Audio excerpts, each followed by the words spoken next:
Halo, assalamualaikum warahmatullahi wabarakatuh. Masih bersama saya di channel Rendika Channel. Bagaimana keadaan Anda? Pasti sehat ya? Sehat selalu lah.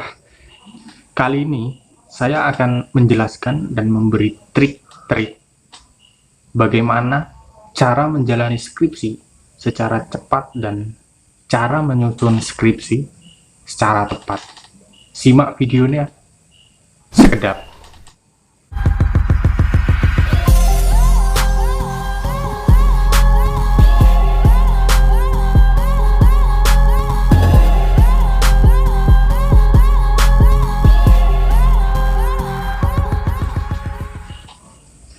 Biasanya kalau kita mendengar atau kita melihat tentang skripsi, pasti yang berada di dalam benak kita ini adalah satu hal, apa yaitu menakutkan. Pasti itu yang ada di pikiran kita, itu adalah sesuatu yang menakutkan, beban. Padahal kalau dilihat, skripsi itu bukanlah hal yang perlu ditakutkan, apalagi dihindari. Yang lebih parah lagi, skripsi itu malah dibenci. Itu bukan semua itu. Kalau kita ibaratkan seperti ini, kita melihat skripsi itu jangan melihat karena ada banyaknya beban, tapi kita harus melihat skripsi itu seperti ibarat game. Maka skripsi itu adalah suatu level yang harus kamu lewati untuk menanjak, untuk naik ke level selanjutnya. Seperti begini, ketika orang itu meniti karir, itu tidak mungkin dia langsung ada di atas. Dia pasti ada di bawah dulu. Misalnya juga meniti karir dalam soal bisnis, juga meniti karir mulai dia menikah dan sebagainya hingga punya anak. Nah, itu kalau meniti karir, ibaratnya ada tahapan-tahapan yang perlu dia lalui. Jadi santai aja kalau kita mengerjakan skripsi, jangan dibuat beban. Toh semua itu kalau kita lihat ketika kita mengerjakan skripsi atau tugas-tugas yang lain, banyak kok yang sama seperti kita, banyak kok misalnya mahasiswa-mahasiswa yang nantinya akan mengerjakan skripsi juga. Yang terpenting, kita itu harus cepat dan tepat. Maksudnya gimana? Baik, saya akan jelaskan. Cepat itu maksudnya kita bukan cepat karena tergesa-gesa, tapi cepat itu kita harus dapat mengatur waktu. Mengatur waktu agar apa? Nanti apa yang kita lakukan itu dapat kita kerjakan secara singkat. Nah, jika kita harus bisa mengatur waktu dalam tingkatan tertentu, misalnya dalam waktu longgar kita mengerjakan, maka skripsi itu nanti bukannya waktunya kita mengerjakan malah kita bersenang-senang, bukannya kita punya pekerjaan malah kita ngopi dan sebagainya. Itu nanti akan menjadi lebih lama Anda berkuliah kalau seperti itu. Tapi ketika itu waktu untuk mengerjakan skripsi, ambil laptop Anda, ambil alat tulis Anda, kerjakan. Tidak usah Anda menunda-nunda, karena itu menyebabkan Anda sendiri yang bingung nanti di akhirnya dan juga bisa menyebabkan komplikasi seperti molor, telat rabi, telat menikah, bisnis gagal. Dan juga kita ini harus bisa cepat. Selain cepat tadi, kita juga harus bisa tepat. Tepat ini maksudnya gimana? Maksudnya begini, kita itu harus betul. Tidak mungkin kan orang 100% itu betul, tidak mungkin. Tapi kita harus betul-betul, lurus, fokus. Jadi kita tidak noleh kanan kiri. Misalnya ada pekerjaan selain skripsi, misalnya mengganggu kita malah lebih mementingkan sana. Itu jangan. Jadi kita harus bisa mencapai sasaran yang diinginkan, atau yang kita misalnya buat schedule, buat rencana. Nanti kita harus jalankan rencana itu. Itu lebih baik kalau kita nanti misalnya mengerjakan skripsi, itu kita buatkan rencana dulu. Jadi ada tujuannya. Terus ada 4 aspek penting yang harus kita pakai agar dapat mengerjakan skripsi secara cepat dan tepat, terutama skripsi selesai. Nah, aspek penting yang harus kita pakai agar dapat mengerjakan skripsi dengan cepat, ini pertama yaitu aspek komitmen. Kita harus mempunyai aspek komitmen dan kedisiplinan.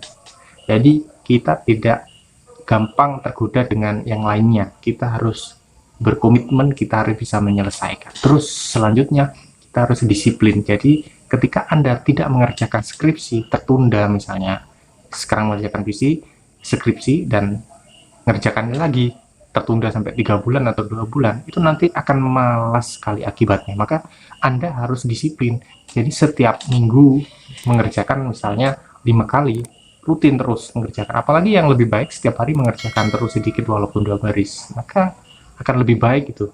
Terus aspek penting selanjutnya yang harus kita pakai, yaitu kita harus fokus pada topik yang kita bahas. Maksudnya gimana? Maksudnya kita buat dulu schedule atau rancangan judul, terus tempat penelitian dan subjek yang nanti kita teliti.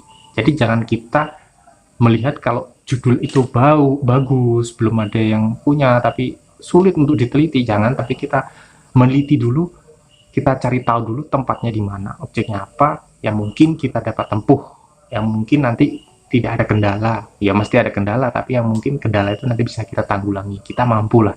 Nah itu selanjutnya, aspek yang selanjutnya, ini kita harus memahami dasar-dasar statistik bagi yang penelitian kuantitatif. Kalau yang penelitian kualitatif, ini kita harus memahami tentang metode penelitian. Jadi begini, kalau seseorang tidak mau berangkat berperang tapi tidak membawa senjata, itu sama aja bohong. Maka senjatanya yang menggarap skripsi, mengerjakan skripsi, yaitu kita harus paham dulu metodologi, karena itu jalannya nanti di sana.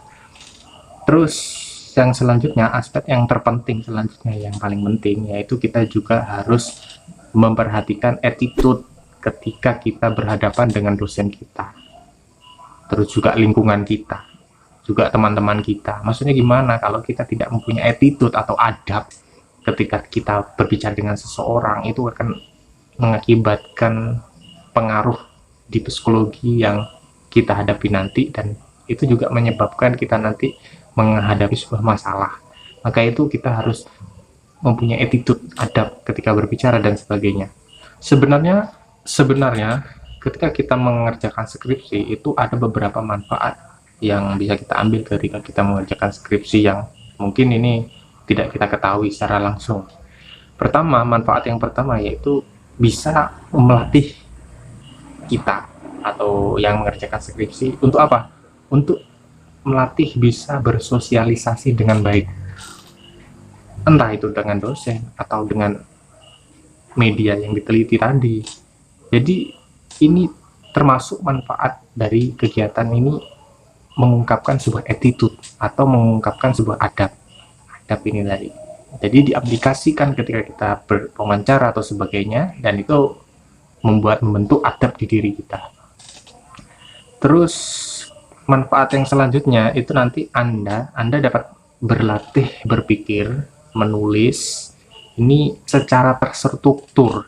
Jadi ketika menulis itu kan di deskripsi ada nanti dari judul sampai lampiran-lampiran itu nanti terstruktur, berurutan, jadi tidak berantakan begitu. Jadi kita berlatih menulis, membaca, dan juga nanti kita melatih menyusun secara struktur. Terus manfaat yang selanjutnya, kita ini nanti akan terbiasa mengumpulkan data-data, dan kita dapat terbiasa itu data-data tadi itu kita analisa mana data yang dibutuhkan dan mana data-data yang tidak dibutuhkan, mana data-data yang benar dan mana data-data yang salah. Nah itu kita nanti dapat memilih-milih seperti orang yang tamyiz, orang yang mempunyai akal balik, yang sudah balik dan dia tamyiz, jadi dia dapat membedakan mana yang salah dan mana yang benar. Terus yang selanjutnya yaitu manfaat yang selanjutnya ketika mengerjakan skripsi, yaitu dia terbiasa mendapatkan kritikan.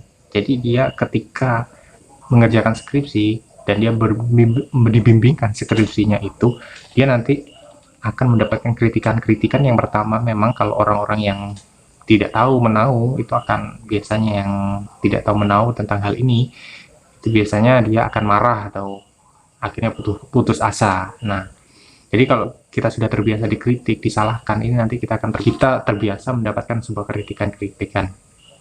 Terus yang selanjutnya, kita akan terbiasa menghadapi sebuah deadline. Jadi ketika begini kita mengerjakan skripsi, nanti ada waktu-waktu bagaimana kita nanti waktu mengerjakan, waktu-waktu kita nanti meneliti, waktu-waktu di mana nanti kita tembung. Nah, itu nanti kita sudah mempunyai schedule dan kita nanti akan bisa mengontrol diri kita pada waktunya. Terus yang terakhir, manfaat yang terakhir, kita akan bertambah menjadi orang yang beradab, orang yang beretitude, orang yang rapi misalnya. Yang dulu Anda tidak mengerjakan skripsi, Anda berantakan, hingga Anda mengerjakan skripsi, Anda akan menjadi orang yang lebih rapi. Nah, seperti begini cerita pengalaman saya. Kalau pengalaman dulu ketika saya mengerjakan skripsi itu memang ibarat pakaian ini saya masih amburadul. Hingga di skripsi bukan hanya skripsi yang dibimbing, tapi juga orangnya ternyata yang dibimbing. Jadi ketika lihat potongan rambutnya, pakaiannya dan sebagainya, ternyata itu juga dilihat juga. Nah, untuk selanjutnya nanti bisa kita cek ke part yang selanjutnya ya, part yang kedua. Terima kasih, mungkin dari saya sekian dulu.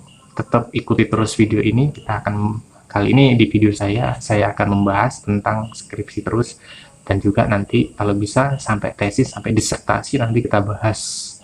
Baik, terima kasih, mungkin dari saya sekian dulu. Bisa kita cek ke video selanjutnya. Terima kasih. Assalamualaikum warahmatullahi wabarakatuh.